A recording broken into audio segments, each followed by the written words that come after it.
7 கிணறு 38 என் வீடு மூத்தாத மகனான சபாபதி நிறைய படித்து குடும்பத்தை காப்பாற்ற வேண்டும் என விரும்பினார். ஆனால் அந்தச் சிறிய கிராமத்தில் அதற்கெல்லாம் வாய்ப்பும் வசதியும் இல்லை. கல்விக்கும் வேலைக்கும் உகந்த ஊர் சென்னைதான். இதை உணர்ந்து குடும்பத்தாருடன் சென்னைக்கு குடிபெயர்ந்தார் சபாபதி பிள்ளை. வாணிபம் செய்ய வந்த வெள்ளைக்காரர்களின் வளர்ச்சியைப் போலவே சென்னை நகரமும் வளர்ந்து கொண்டிருந்த காலம் அது. 1824 இல் சென்னை பட்டணம் வந்து சேர்ந்தது சபாபதியின் குடும்பமும். 7 கிணறு பகுதியிலுள்ள வீராசாமி தெருவில் 38 என் வீட்டில் குடியேறினர்.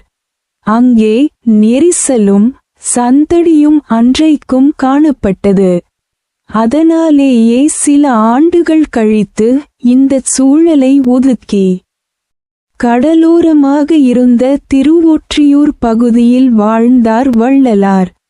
சென்னைக்கு வந்தவுடன் மகாவித்வான் காஞ்சிபுரம் சபாபதி முதலியார் என்ற புலவரிடம் கல்வி கற்கச் சென்றார் சபாபதி பிள்ளை.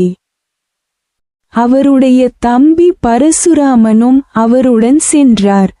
புராண பிரசங்கம் செய்து பிழைப்பு நடத்த எண்ணினார் நபரைத்தான் சபாபதி பிள்ளை அதற்குச் சரியான தேர்ந்தெடுத்திருந்தார். தன்னுடைய ஆசிரியராக சபாபதி முதலியார் பெரிய பண்டிதர். என்றாலும் பெரிய புராணம், கந்த புராணம், திருவிளையாடற் புராணம், காஞ்சி புராணம், திருவாரூர் தல புராணம் முதலிய சைவ நூல்களில் தனிப்பட்ட தேர்ச்சி இருந்தது அவருக்கு. காஞ்சியில் பச்சையப்ப முதலியார் பள்ளியின் தலைமை ஆசிரியராக இருந்தவர் என்பதால் நிர்வாகத்திறனிலும் ஆற்றல் பெற்றவராக அவர் இருந்தார். பின்னாட்களில் சென்னை பச்சையப்பன் கல்லூரியிலும் தமிழ் புலவராக இருந்தார். பழைய முறையில் பாடம் சொல்லித் தருவதில் வல்லவரான சபாபதி முதலியார் புதிய முறை பள்ளிக் கல்வியையும் கற்பிக்கும் திறன் பெற்றிருந்தார். படிப்பை முடித்து புலவர் ஆனார் சபாபதி. புராண பிரசங்கங்கள் செய்து வந்தார். பாரம்பரியமான மத நம்பிக்கையில் ஊறியிருந்த குடும்பத்தில் வந்தவர் என்பதால் ஆங்கிலம் பயில வேண்டும், வெள்ளைக்காரர்களின் துணையுடன் முன்னுக்கு வரவேண்டும் என்றெல்லாம் தோன்றவில்லை சபாபதிக்கு. தன்னைப் போலவே தன் தம்பியும் சமயம் சார்ந்த தமிழ் கல்வியை பயின்று குடும்பத்துக்கு உதவ வேண்டும் என்று எதிர்பார்த்தார். 5 வயதை ராமலிங்கம் அடைந்தபோது அண்ணன் சபாபதியே தம்பிக்கு பாடம் கற்பிக்கத் தொடங்கினார். அந்த கால கல்வி முறைப்படி திவாகரம், சதகம், அந்தாதி போன்றவற்றை சொல்லிக் கொடுத்தார். இயல்பாகவே பெரியவர்கள் மீது மரியாதையும் மதிப்பும் கொண்டவர் ராமலிங்கம்.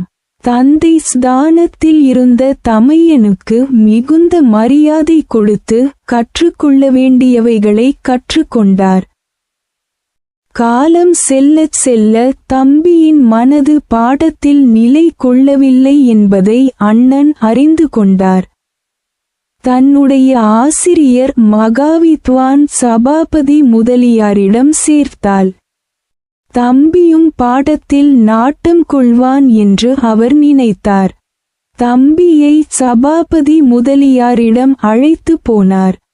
சபாபதி முதலியார் மாணவர்களை கவனிப்பதில் கெட்டிக்காரர், கொஞ்சம் புலனாய்வும் செய்யக்கூடியவர். அவர் ராமலிங்கத்துக்கு 4-5 நாட்கள் பாடம் சொல்லிக் கொடுத்தார். ராமலிங்கத்தின் மனநிலை ஒரு நிலையில் இல்லை என்பதை உணர்ந்தார். சக மாணவர்களிடம் ராமலிங்கத்தை வேவு பார்க்கச் சொன்னார். நாள்தோறும் கந்தசாமி கோயிலுக்குச் சென்று உருகி நிற்கிறான். கந்தனை பார்த்து கவிதை மழை பொழிகிறான். ராமலிங்கத்தை பின்தொடர்ந்த மாணவர்கள் சொன்னார்கள். ஆசான் ராமலிங்கத்தின் உள்ளத்தில் உள்ளதை உணர்ந்து கொண்டார். அதற்கு பிறகு ராமலிங்கத்துக்கு பாடம் சொல்லித் தராமலேயே தட்டி கழித்தார். அண்ணன் சபாபதிக்கு சந்தேகம் வந்தது. மகாவித்வான் தம்பிக்கு பாடம் சொல்லிக் கொடுக்காமல் நிராகரிப்பதற்கு என்ன காரணம்? தம்பியின் நடத்தையில் ஏதாவது குறை இருக்குமோ? அவர் என்னையும் தவறாகத்தானே நினைப்பார் என்றெல்லாம் மனம் குமுறினார். அண்ணனுக்கு தன் போக்குகள், தன் செய்கைகள் புரியவில்லை, பிடிக்கவில்லை என்பதை உணர்ந்த ராமலிங்கம் அண்ணனை நேரடியாகச் சந்திப்பதைத் தவிர்த்தார். அவர் இல்லாத நேரமாக பார்த்து வீட்டுக்கு வருவார். அண்ணி போடும் உணவை சாப்பிட்டுவிட்டு போவார். ஆரம்பத்தில் அண்ணனும் இதைக் கண்டும் காணாதது போலத்தான் இருந்தார். ஆனால் ஒரு கட்டத்தில் அவரால் வேறு எதுவும் செய்ய முடியவில்லை. எதையும் செய்யாமல், எது பற்றியும் சொல்லாமல் திரியும் அவனுக்கு சாப்பாடு போடாதே என்று மனைவியிடம் சொல்லிவிட்டார். இத்தகைய சூழலில் வீட்டில் நடந்தது ஒரு திவசம். எல்லா காரியமும் முடிந்தது. சாப்பாடும் முடிந்து எல்லோரும் சென்று விட்டார்கள். அதற்கு பிறகு வந்தார் ராமலிங்கம்.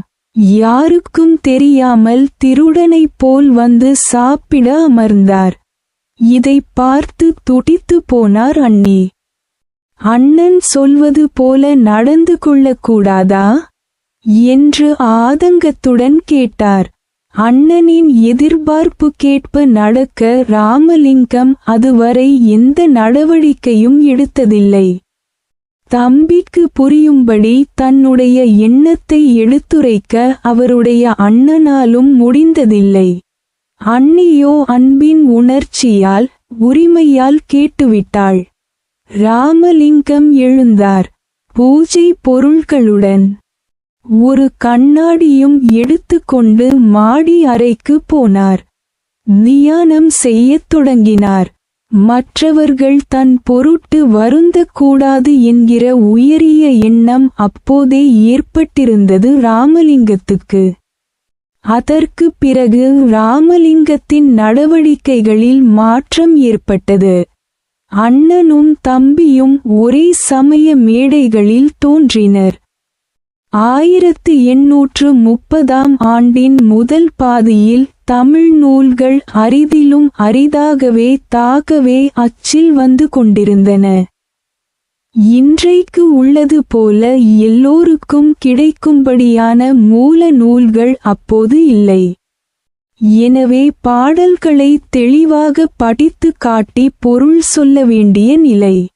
அண்ணன் செய்யும் புராண பிரசங்கத்தில்